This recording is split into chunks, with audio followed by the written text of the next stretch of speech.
The arrow missed his skull by inches. Kale felt the wind of its slice past his ear as he bolted through the frozen ravine, his paws hammering against stone slick with ice. Behind him, the hunter's voices echoed off the canyon walls, harsh, guttural sounds that spoke of bloodlust and desperation. His ribs pressed against his skin like prison bars.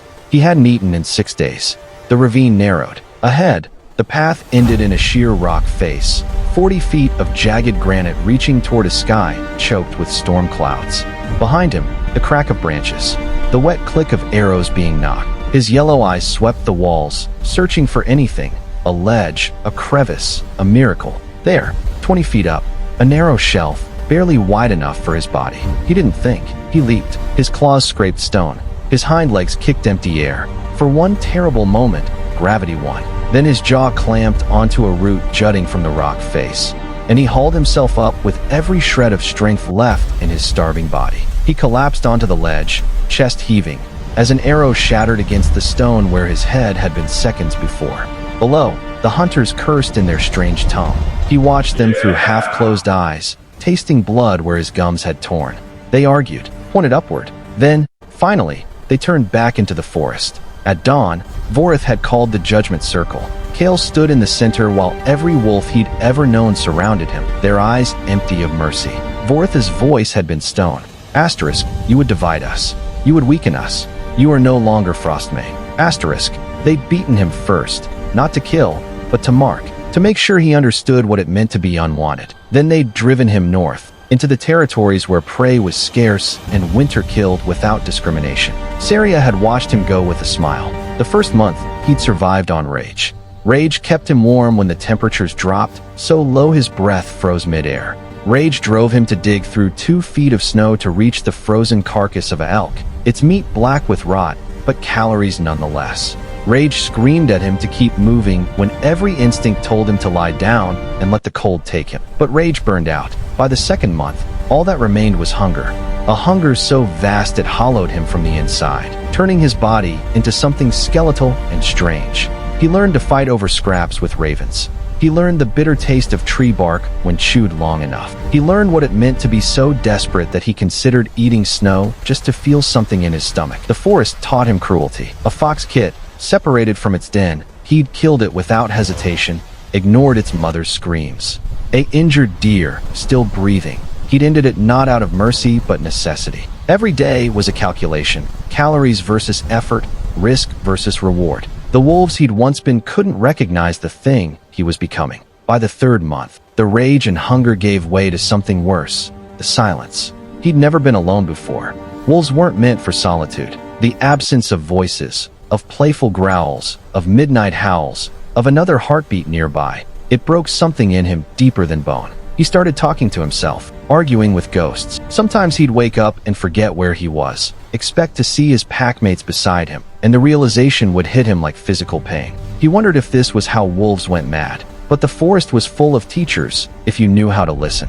An old lynx, scarred and half-blind, showed him how to move in absolute silence. She didn't teach him deliberately. He simply watched her hunt, night after night, until he understood that survival wasn't about strength. It was about becoming invisible. An eagle, circling for days, led him to a hidden valley where winter was less severe, where thermal springs kept the ground soft, and deer came to drink. He stayed there for 3 weeks, eating well, rebuilding muscle. And there was the she-wolf. He never learned her name. She'd appeared one twilight near a frozen stream, just as gaunt as him, just as scarred. She'd watched him for a long time with eyes the color of amber.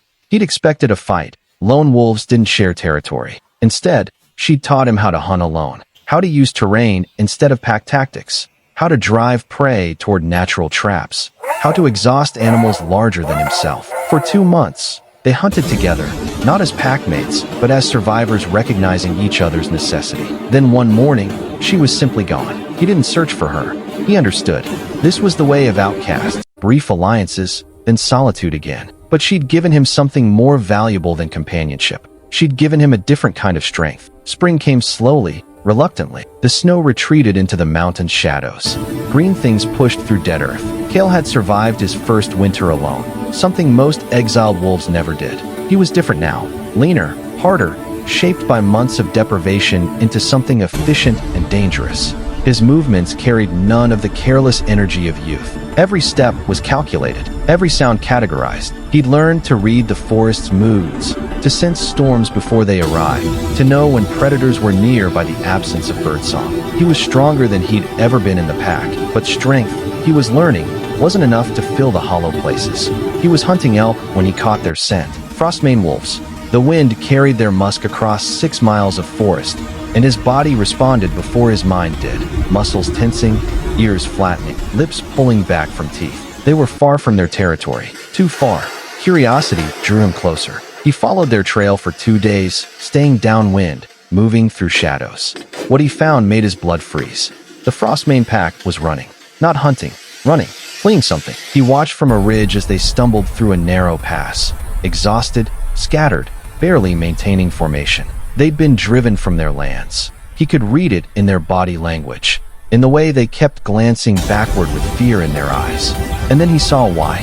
The Blacktooth pack. They emerged from the tree line like living nightmares. 20 wolves, each one massive, each one bearing the scars of constant warfare. They didn't hunt for food. They hunted for territory, for dominance, for the simple joy of conquest. Leading them was a wolf the color of charcoal, his shoulders thick with muscle, his muzzle permanently twisted in a snarl. Kale watched the Blacktooth wolves circle his former pack like sharks scenting blood. He watched Vorith try to hold them back, but his uncle was old now, too old to face an alpha in his prime. He watched the Frostmanes break formation and scatter. He should have felt satisfaction, vindication, after everything they'd done to him, after the beatings and exile and months of suffering. He should have felt glad to see them brought low. Instead, he felt something else.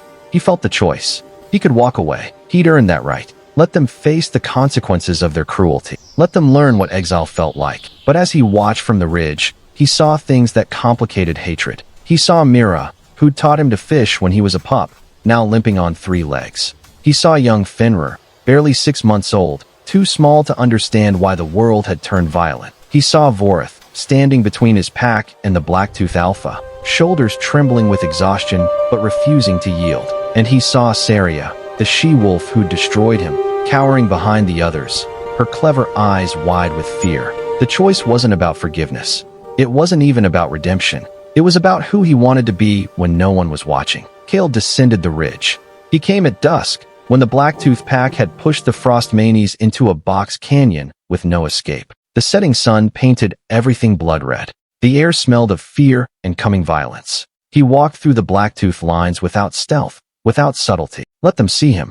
Let them wonder. The charcoal alpha noticed first. His massive head swung toward Kale, ears forward, sizing him up. Around them, the Blacktooth wolves stopped their advance, confused by this new variable. "You're not Frostmane," the alpha growled. "No," Kale said quietly. Asterisk, "I'm not." Asterisk, asterisk, "Then this isn't your fight, Ghost Wolf. Walk away." Asterisk. Kale looked past him, into the canyon where the Frostmane pack huddled. He saw Vorith's eyes widen in recognition, saw hope flicker, then die as his uncle remembered what he'd done. "I'm making it my fight," Kale said. The charcoal alpha laughed, a sound like grinding stone. Asterisk. 1 wolf against 20. Even exile hasn't taught you wisdom. Asterisk. Maybe not, Kale admitted. Asterisk. But exile taught me other things. Asterisk. He moved before the alpha could respond. Not toward the alpha. That's what they expected. Instead, Kale lunged left, toward the canyon wall where loose scree and unstable rock created natural avalanche conditions. He'd scouted this terrain while tracking the packs. He knew what would happen. His body hit the slope. His paws hammered the critical pressure point. The mountainside came down. Tons of rock and ice and earth thundered into the canyon mouth, creating a barrier between the Blacktooth pack and their prey. Dust exploded outward, blinding everyone. And in that chaos, Kale became what the lynx had taught him to be, invisible. He moved through the confusion like smoke, his jaws finding throats, his claws opening arteries. He fought without honor, without rules, targeting the weak and unprepared. 3 Blacktooth wolves fell before they even understood what was happening. When the dust cleared, the charcoal alpha saw Kale standing on the rubble barrier, blood on his muzzle, eyes reflecting the dying sun. "Your choice," Kale said softly. Asterisk. Dig through and lose more wolves. Or leave. Asterisk. The alpha's muscles bunched. He could fight. He could probably even win. But he'd already lost 3 wolves, and the canyon mouth was blocked, and this ghost wolf fought like something that had forgotten how to fear death. The charcoal alpha's eyes narrowed. Then, slowly, he turned away. "We'll remember you, ghost," he promised. "I'm counting on it," Kale replied. The blacktooth pack melted back into the forest. Silence filled the canyon. The frostmane wolf stared at Kale across the rubble barrier, and he stared back. Vorith was the first to speak. His voice cracked with age and exhaustion. Asterisk, "You came back." Asterisk. Asterisk, "I did." Asterisk. Asterisk, "What?" Asterisk. Kale looked at his former alpha for a long moment, at the silver in his muzzle, the tremor in his stance, the weight of leadership that had bent him like winter bends trees.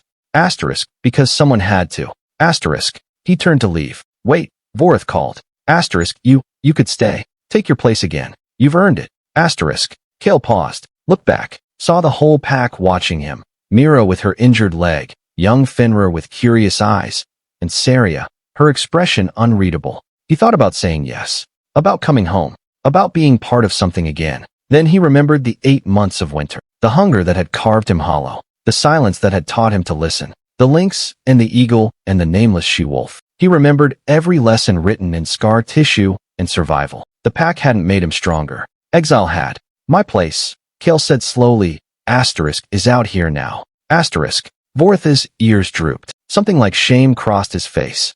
Asterisk, "Then, thank you." Asterisk. Kale nodded once. His eyes found Saria, still hiding behind the others. She flinched under his gaze.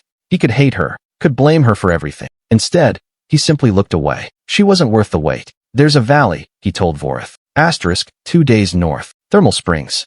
Good hunting. The Blacktooth won't follow you there. It's too isolated. Asterisk. Asterisk, "You'd give us this?" Asterisk. Asterisk, "I don't need it anymore." Asterisk. Kale climbed the canyon wall, his movements fluid, confident. At the top, he paused and looked back one final time. The pack seemed smaller now, more fragile, or maybe he'd just grown too large to fit back into that space. "Be better," he called down. Asterisk, "That's all I ask." Asterisk. Then he was gone, melting into the forest like he'd never been there at all. The moon rose full and silver over the mountain peaks. Somewhere in the darkness, Kale found a ridge overlooking the valley where the Frostmanes would build their new home. He settled onto the cold stone, watching lights flicker in the distance, listening to howls that were no longer meant for him. He felt the old ache, that hollow space that solitude carved. It would always be there, he thought. Some wounds didn't heal, you just learned to carry them. But he also felt something else, something new, freedom. He'd save them not because he needed their gratitude or forgiveness. He'd save them because in that moment, it had been right. And that choice, made freely, without pack or protocol or fear, that choice had been entirely his own. The outcast had returned stronger. But more than that, he'd returned free. Kale threw his head back and howled into the night. Not a call for pack or territory or conquest. Just a sound, pure and wild, and belonging to no one but himself. The mountains echoed it back to him. And in that echo, he heard his true name spoken at last. Not Kale the Swift, not Kale the Exiled, just Kale, whole and scarred and finally, impossibly, enough. He stood, shook the snow from his dark fur, and walked into the vast wilderness that had remade him. Behind him, the past faded into darkness. Ahead, the forest waited, infinite and dangerous and home.